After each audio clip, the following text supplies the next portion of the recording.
warahmatullahi wabarakatuh. Halo rekan-rekan semuanya, apa kabar? Saya berharap ketika rekan-rekan melihat video ini, rekan-rekan semua dalam keadaan sehat walafiat, tak kurang suatu apapun. Rekan-rekan semuanya, pada kesempatan kali ini saya mau tanya nih, menurut rekan-rekan, apa sih pentingnya mempelajari klasifikasi makhluk hidup? Ya, pentingnya mempelajari klasifikasi makhluk hidup, yang pertama kita tahu macam-macam makhluk hidup. Yang kedua, kita tahu hubungan kekerabatannya. Dan yang ketiga, kita tahu manfaat dan adanya saling ketergantungan antara makhluk hidup satu dengan yang lainnya. Rekan-rekan, mohon maaf sekali pada kesempatan kali ini saya hanya bisa menyampaikan materi menggunakan video singkat yang saya buat ini. Saya berharap rekan-rekan semua tetap mengerti dan memahami apa maksud dan tujuan pembelajaran kali ini. Pada kesempatan kali ini, kita akan mempelajari KD 3.3, yaitu menjelaskan prinsip-prinsip klasifikasi makhluk hidup dalam 5 kingdom. Sedangkan untuk KD 4.3 mengenai penyusunan kladogram berdasarkan prinsip-prinsip klasifikasi makhluk hidup.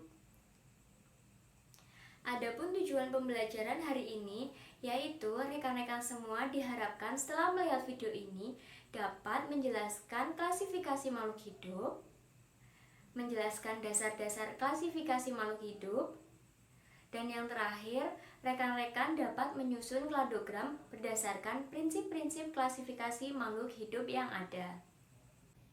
Pada kesempatan kali ini, saya akan menjelaskan materi menggunakan alat peraga berupa pop-up book dengan judul materi klasifikasi makhluk hidup.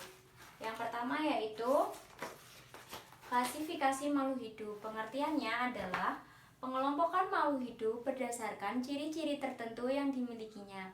Sedangkan cabang ilmu yang mempelajari klasifikasi makhluk hidup disebut dengan taksonomi.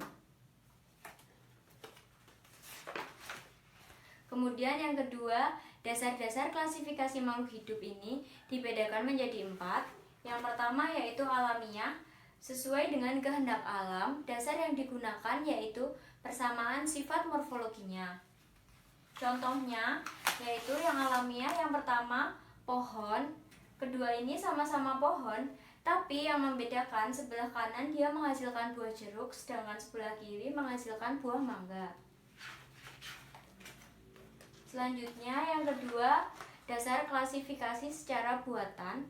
Dia dilihat dari kegunaannya. Contohnya, untuk obat-obatan ada jahe dan ginseng. Kemudian yang ketiga adalah filogenetik.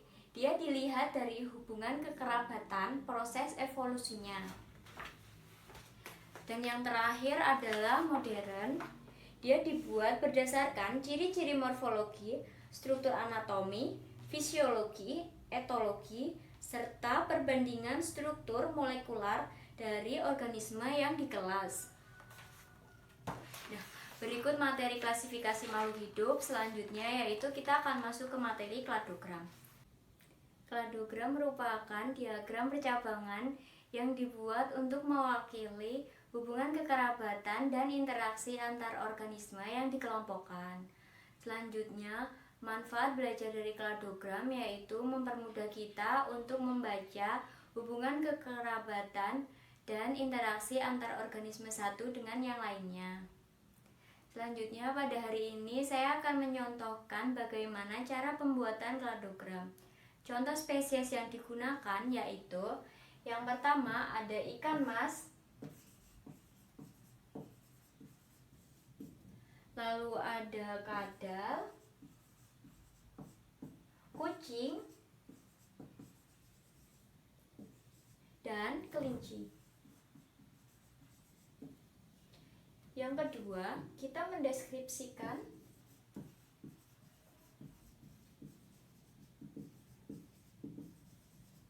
karakteristik dari keempat hewan ini.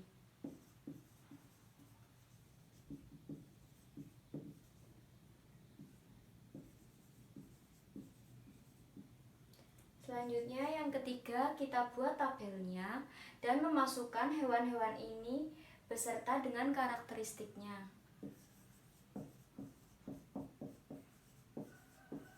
Tabel ini dinamakan dengan tabel karakteristik.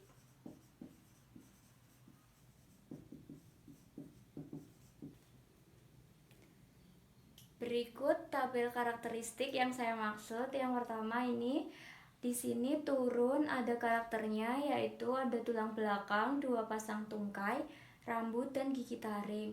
Untuk ke samping sini ada contoh hewan atau spesiesnya. Ada ikan mas, kadal, kelinci dan kucing. Lalu langkah berikutnya adalah mengisi seperti ini. Untuk ikan mas dia punya tulang belakang, sedangkan yang ketiga ini dia tidak punya. Lalu kadal dia punya tulang belakang dan 2 pasang tungkai. Kelinci punya tulang belakang, 2 pasang tungkai dan rambut. Sedangkan kucing dia punya keempat karakteristiknya, makanya dicentang semuanya. Selanjutnya yang keempat yaitu setelah membuat tabel karakteristik, kita bisa membuat diagram Venn-nya.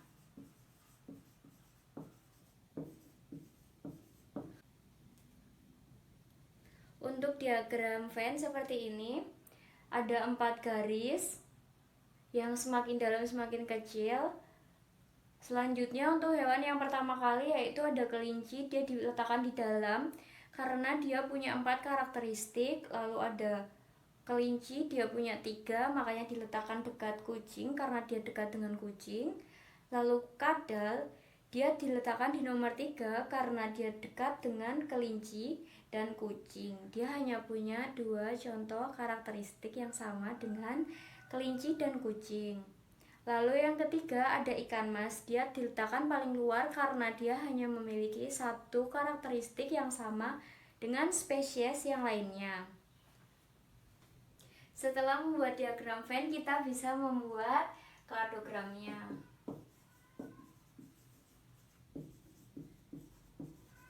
Caranya yang pertama kita tarik garis seperti ini, diberi panah, 3 garis di atas untuk spesiesnya, 4 garis kecil untuk karakteristiknya. Yang pertama karakteristiknya ada tulang belakang, lalu ada 2 pasang tungkai, lalu ada rambut, dan yang terakhir ada gigi taring. Untuk mengisinya diisi yang paling luar seperti diagram Venn. Berarti yang paling luar di sini ada ikan mas. Lalu yang kedua ada kadal. Yang ketiga ada kelinci. Yang paling ujung di sini ada kucing.